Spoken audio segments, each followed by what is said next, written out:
Yəni inşallah əslində sadəcə dekabr ayında deyil, ümumiyyətlə son illər miqrasiya qaydalarının sərtləşdirildiyi Rusiyada müşahidə olunur ki, bu prosesin yaxın gələcəkdə elə bu istiqamətdə yenə də davam edəcəyi gözlənilir. Rusiya rəsmiləri bunu miqrantların sayının kəskin şəkildə artması və ölkəyə giriş qeydiyyatın pozulması, bəzi miqrantlar tərəfindən isə pozuntuların artması ilə izah edirlər. Təbii ki, əsas məqsəd isə miqrantların daha ciddi şəkildə nəzarət altında tutulmalarıdır. 1 dekabr tarixindən etibarən qüvvəyə minəcək yeni qaydalar da elə bunu nəzərdə tutur.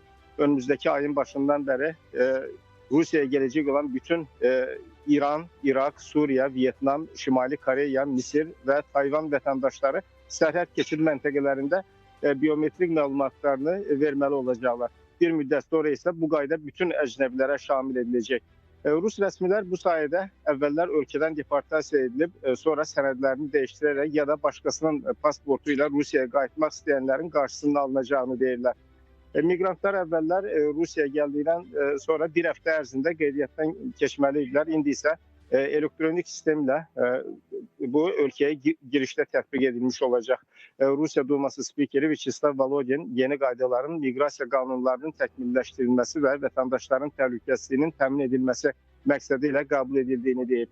2 gün öncə qüvvəyə minən yeni başqa bir qanun isə miqrantların tibbi sığorta almalarını bəzi şərtlərə bağlayıb. Belə ki, Rusiyada 5 ildən az müddətdə rəsmi olaraq işləməmiş olan miqrantlara pulsuz tibbi sığorta verilməyəcək. Bu qərarı böyük sevinclə qarşılayan xüsusən də milliyyətçi Rus vətəndaşları sosial şəbəkələrdəki yorumlarında miqrantlara bundan sonra pulsuz xidmətlərə son verilməsini tələb ediblər.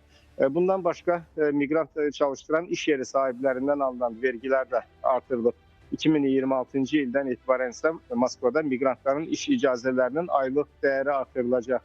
Qərara əsasən 2026-cı ildən iş icazəsinin aylıq məbləği 189 manatdan 212 manata yüksələcək.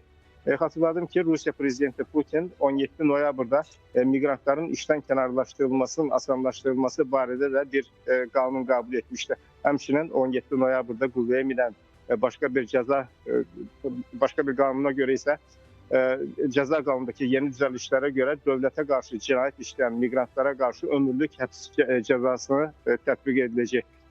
Qəsdən törədilən cinayətlərə qarşı miqrantların cinayət məsuliyyəti yaşı isə 14-ə düşürülür. Rusiyada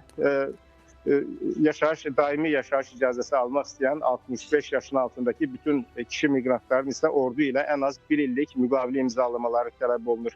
Rusiya mətbuatı Rusiya vətəndaşlığı almış və ordu xidmətindən yayındığı müəyyən edilən miqrantların pasportlarının ləğvi hallarının da son zamanlar ciddi şəkildə artdığını yazır.